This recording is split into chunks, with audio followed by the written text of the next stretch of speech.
Today, we're going to talk about Agile HR. With all our processes and compliance in HR, this seems somewhat unlikely, but apparently it's not. Let's discover how. That's coming up now. Hi, I'm Andrea Adams, and this is the HR Hub. If you want to learn about HR, you've come to the right place. Please subscribe to the show or podcast to keep learning from my guests. Today, my guest is Elissa Lok. Elissa is an HR consultant with HR West and trainer. She's also a coworker and a friend, full disclosure. Elissa is the head of Spacemaker Canada, which is a productivity and digital wellness company. Those might seem like an odd fit, but we did a video about this and you'll understand the fit if you watch that video. Hi, Elissa. How are you? Great. Good to be with you, Andrea. Well, thanks, buddy. All right. So we're talking about Agile HR. I know we'll get into how that fits with HR, but what is it? Thanks very much. So Agile HR, when I first heard about Agile HR, my first thought was, isn't that just good HR? I had no idea what this term was, and it really fit with the way I practiced HR. So I was very excited about what it is. So before we get into what Agile HR is, it's important to discuss what is Agile project management. Some people might have heard of this. So it's got its root in software development, and it's defined by Wikipedia as a method of project management that is characterized by the division of tasks into short phases of work with frequent reassessment versus like a big bang, traditional, waterfall project management. But we're not talking about project management specifically here. We're talking about HR. So non-tech industries started paying attention to the Agile approach, really due to the need to be innovative, to pivot quickly. I mean, if we look at the last few years, it's more obvious than ever that businesses need to be able to adapt to changes in the economy, the labor market. And also, HR has always struggled to define what is their value, what value are they bringing, how do they kind of validate their seat at the table as a strategic partner. So the idea of Agile HR, the earliest date I've seen it being discussed is in 2012 with Deloitte. So moving on from Agile. So Agile HR, there's many definitions out there, but the one I like the best is the simplest from the Harvard Business Review. And it is a move away from a rules and planning approach towards a simpler and faster model driven by feedback from participants. So what's really important in Agile HR is feedback from participants and quick adaptation based on that feedback. But we'll get into that a little bit more later. But what I'll say about Agile HR, one very important distinction to understand is that Agile HR is not a methodology. It's a mindset grounded in principles. So it borrows some aspects from Agile project management, and there's various methodologies if you look that up. So it borrows some aspects from Agile, but applies it in a light way. So in that way, it's a mindset grounded in principles, and there's no one size fits all or one way to do it. Okay, so just for clarity's sake, Agile as a project approach is a methodology, but when you take it into HR, it's a mindset. Yeah, so I'm not an Agile Agile expert in project management. There's various methodologies, my understanding, that are part of Agile project management. When we're applying Agile to Agile HR, it's the way I define it, the way I understand it, is a mindset grounded in principles. So there's certain principles that are applied, but there's no one way to do it. And there's different ways to do it as long as those mindsets of those principles are being applied in the approach.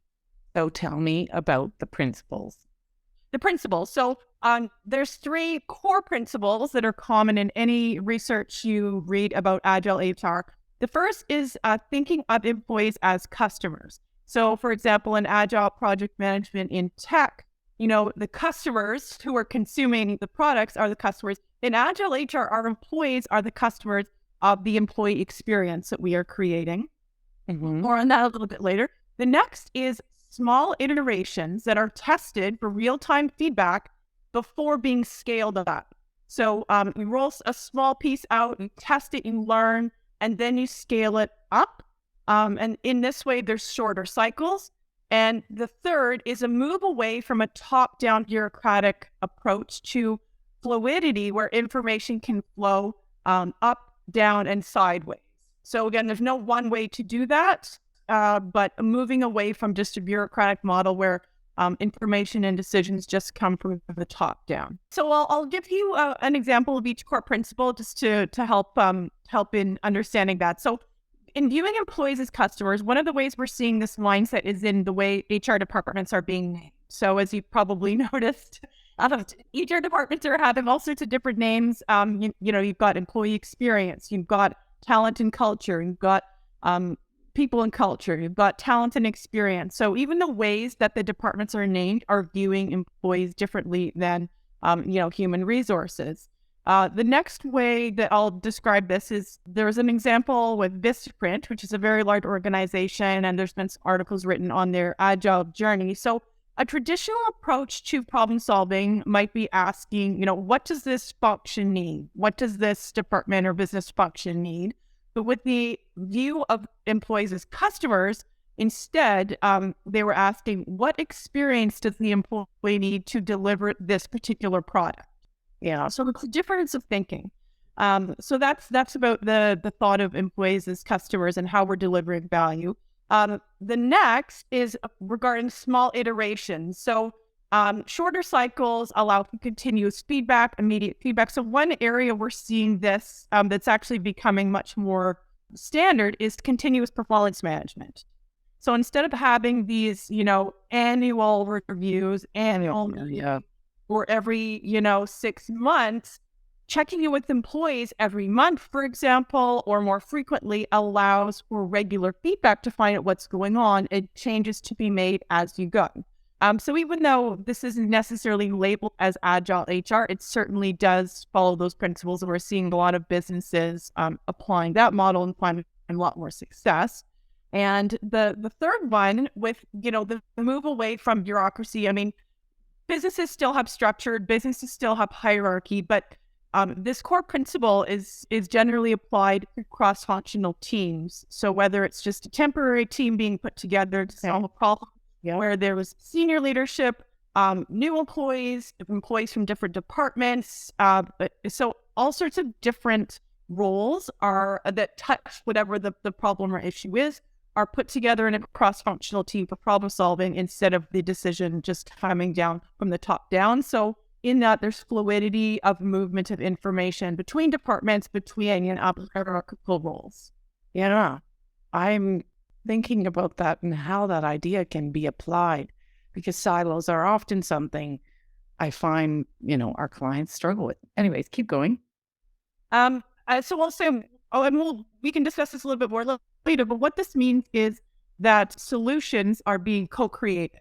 So the solutions aren't just coming from the top down, they're being co-created with the employees or with people in different roles with different views and perspectives and knowledge on the issue. So what this results in is not only way better solutions, quicker solutions, but employees are also feeling empowered and being brought into decision-making that really they have a lot of knowledge about.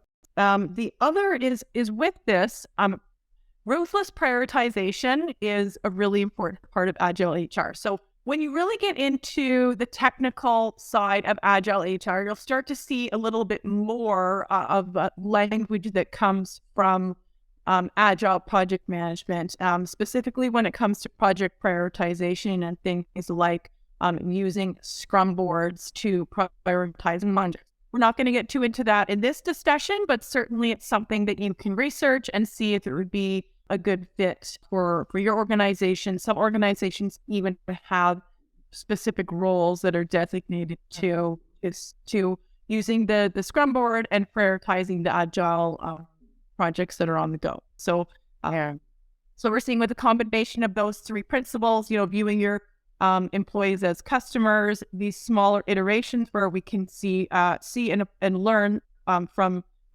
feedback quickly, and then co-creating with these cross-functional teams where information flows more freely, between departments and between bureaucratic levels, there's more success.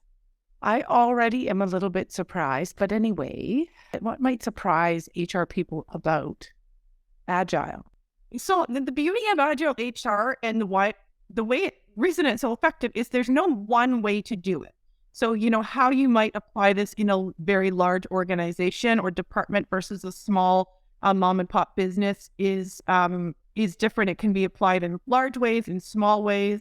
Because it's a mindset, not a method, it can look like different things. It can be as simple as before sending a corporate communication, asking an employee what they think about it. It could be as simple as that, or it could be a little bit more complicated when you restructure the organization or departments to create these opportunities for cross-functional feedback. So it can look different depending on the industry. It can be large or small, and it can actually apply even to, public sector, large organizations, and organizations that are very non-agile. Right. Yes. Not. Yeah. Okay. I'll leave that. Can you give an example of what this might look like in practice?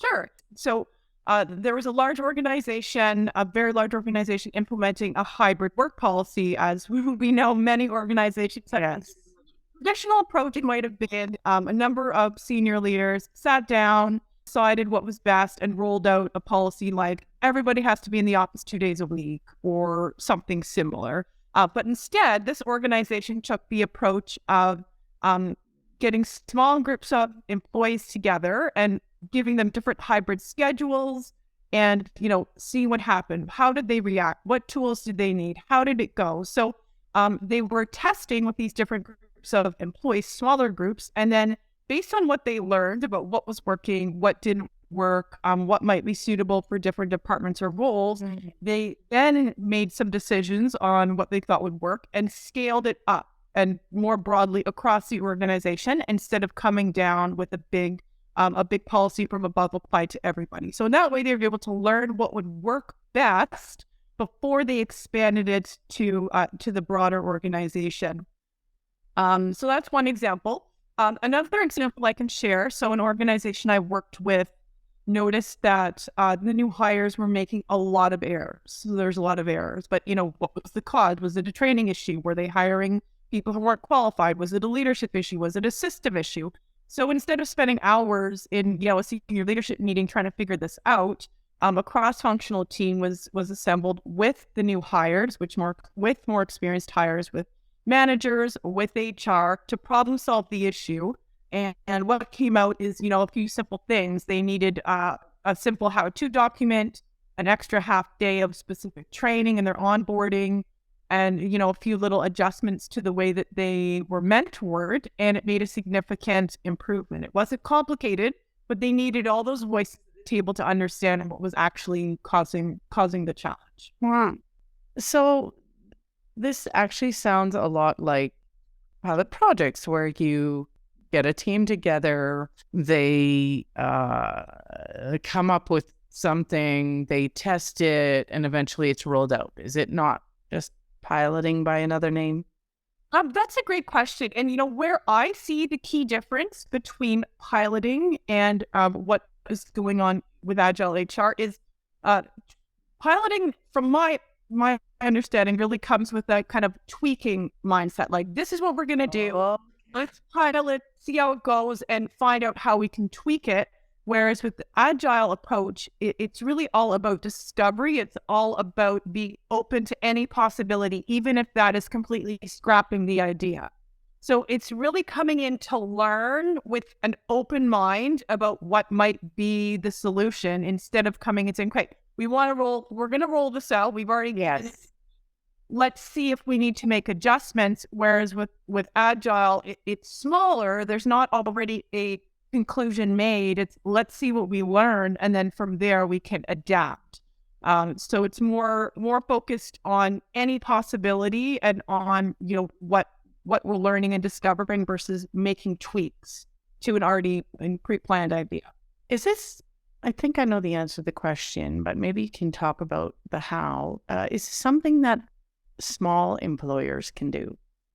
Definitely. And actually, I think with small employers, a lot of them are doing this because they have to. They're tighter for resources. They have more opportunities to connect people of different levels. So, simply, there's so many ways a small employer can use Agile HR. Simple examples like bringing employees into brainstorming, providing simple tools that are solving a problem, and then adapting them as they go instead of waiting to have a perfect document or project rolled out. So, trying something, getting feedback, putting it out there, seeing how it goes, and then adjusting as they go is agile. It seems really simple, but hey, our managers seem to be unclear about X topic. Let's bring them together, brainstorm. Here we've got a one pager. They can start using it right away. Will we need to add to it? Maybe, but we have something that we can use right away. And small employers do have the benefit of usually there's less red tape or bureaucracy to making some of those changes. When might Agile be ineffective? I mean, from my perspective, I don't think ineffective is the right word, but there are. Okay. What's the right word? There are industries where more regulation is required, like healthcare, for example. Oh, yeah. Scope to the work, there's very specific regulations. So I'll share an example. So one example that really hit home with me when I was first learning more about Agile HR is an example of a restaurant. So, of course, a restaurant has to have very rigorous food safe, regulations, cleanliness regulations to be able to meet code and have the food.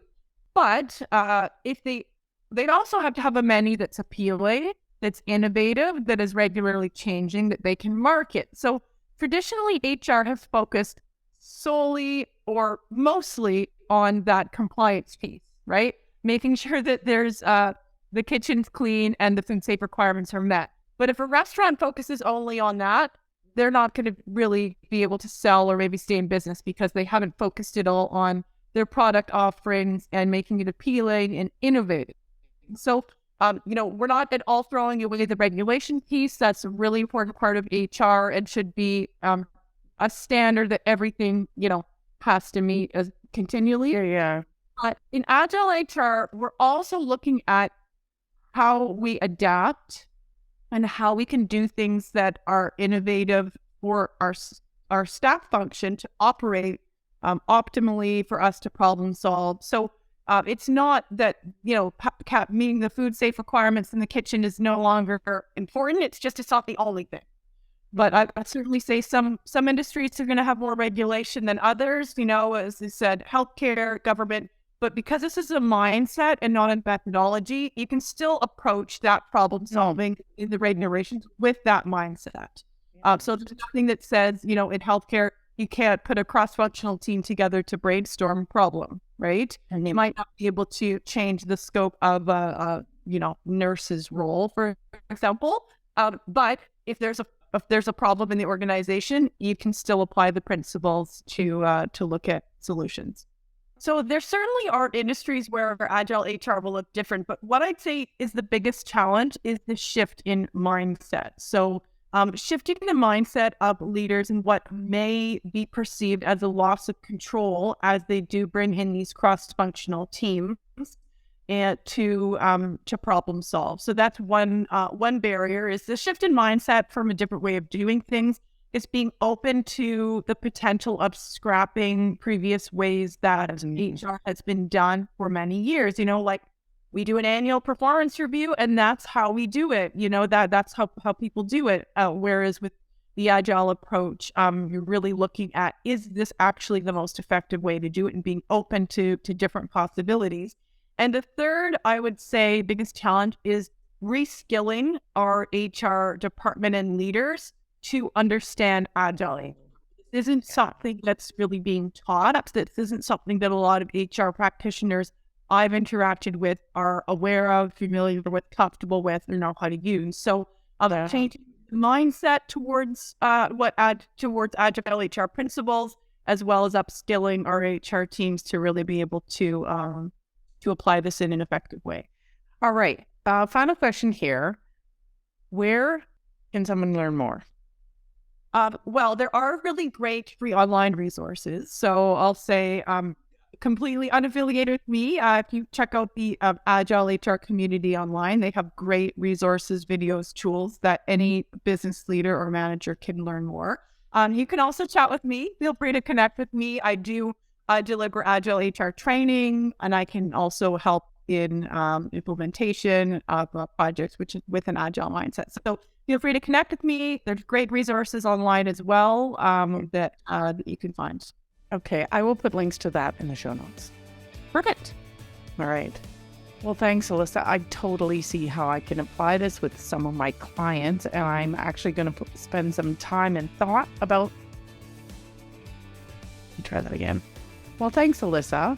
I can totally see how I can apply this with some of my clients, and I'm going to put some effort into thinking about that. But we have reached the end of this episode. Elissa and I did an episode with Daniel C. on digital wellness, and a link to that's right here. Thanks for watching out there. We'll catch you next time.